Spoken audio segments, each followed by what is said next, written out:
Well, China is holding a second day of military drills around Taiwan as tensions between Taipei and Beijing escalate.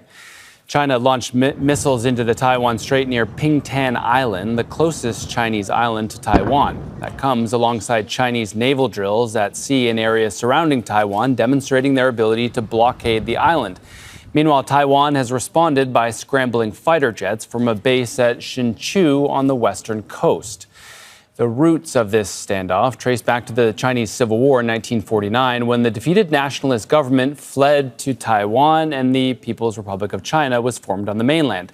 Now, this dispute gained global weight in 1971 when the UN recognized Beijing as China's representative. Taiwan is not a member state. The island of Taiwan has governed itself for decades, but Beijing views it as a part of China and insists that reunification is inevitable. Tension over Taiwan has escalated since Chinese President Xi Jinping took office, with Beijing holding 6 major drills since 2022. Well, Zain Besravi is standing by at an airbase in Taiwan. But first, let's go over to Katrina Yu, who's monitoring the situation from Beijing. And so, Katrina, look, we are now into day 2 of these drills, and China seems to be telegraphing in some ways how it would take back Taiwan by force. So what are we learning about their tactics? That's right. Well, China has dispatched its army, its navy, its air force, and its rocket force, and it sent them essentially to encircle Taiwan. We know from a map released by the People's Liberation Army that they are approaching the island from 5 different directions.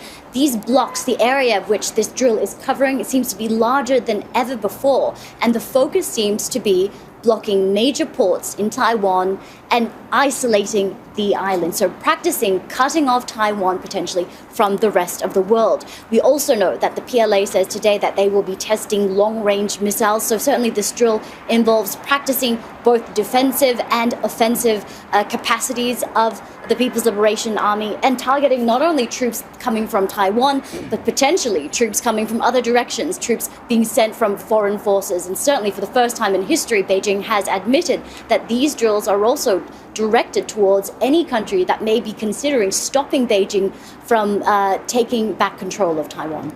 Wow.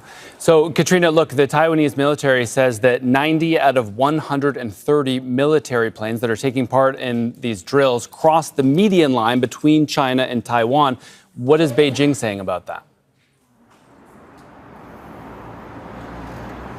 It certainly seems that Beijing is emboldened more than ever before this time round. It hasn't commented about this particular drill and those planes, as you mentioned, crossing the median line. But in the past, China's response has been very simple. They don't believe a median line between Taiwan and China exists. And that is the very point. China believes that Taiwan is simply another Chinese province, rogue sovereign territory that will be taken back if necessary by force. And really the whole point of these drills is to send a very clear message to the government of Lai Ching-te, the democratically elected president in Taiwan, that pushing for independence or even declaring independence is crossing a red line, and that red line for Beijing is the belief that there is only one China. All right, so that is the view from Beijing. Zain Besravi in Taiwan, now over to you. So you've been on the coast, now you're at the Hsinchu Air Base. What are you seeing from your vantage point?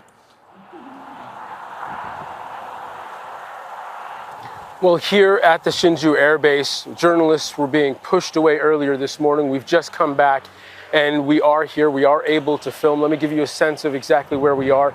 Now, this is the main air base in this part of Taiwan, in the north of Taiwan. It is the main air base, and here you see barbed wire around an airfield, and there in the distance, just under open canopies, under an open hangar, we do see parked jets, but that's just what you can see from the street.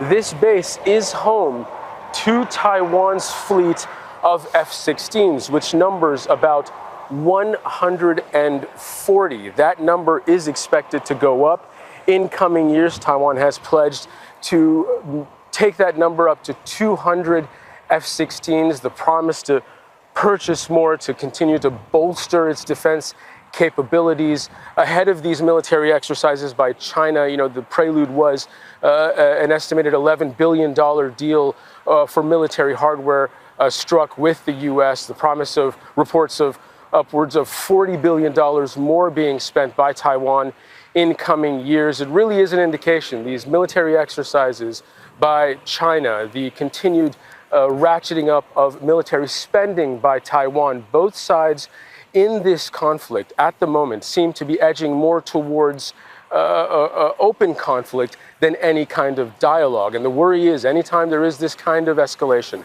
even though maneuvers and exercises are relatively routine, but when they scale up like this, when there's this much rhetoric from Taipei, from Beijing, the worry is that the threshold for open conflict continues to fall lower and lower. And that really is the worry for people here in Taiwan at the moment.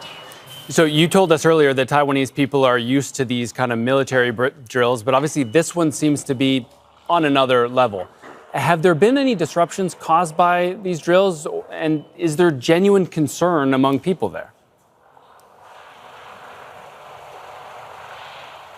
Well, certainly this is directly affecting the daily life of fishermen, for instance. We were at the harbor earlier. All the boats were in the port. They weren't out on the waters. They were told, instructed, fishermen across Taiwan have been instructed to keep their boats in the harbor, to stay out of the waters for their own safety for the duration of these drills. Air and naval traffic, international air traffic was threatened, Taiwan said. International routes were under threat of some kind of disruption that was announced ahead of these drills. But what we heard from the airport official this morning who spoke to us said that it is business as usual at the moment and things are carrying on. It's certainly creating political tension.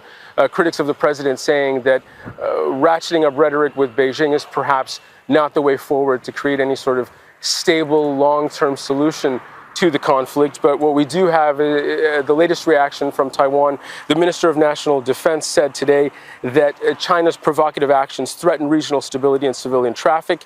Following the president's guidance, the Taiwanese armed forces will respond calmly and safeguard our nation's security and democracy. So Taiwanese government urging calm, but everybody here is certainly on high alert. The military is on high alert and will remain so for the duration of these exercises. They are expected to fold up today, but at the same time, China has left it open-ended. They may carry on in coming days. All right, we will be keeping a close eye. That's Zain Basravi watching these major Chinese military drills right on Taiwan's front doorstep. Zain, thank you. Don't miss out. Get the full picture. Subscribe to Al Jazeera for reliable news, expert insight. Like, share, stay ahead.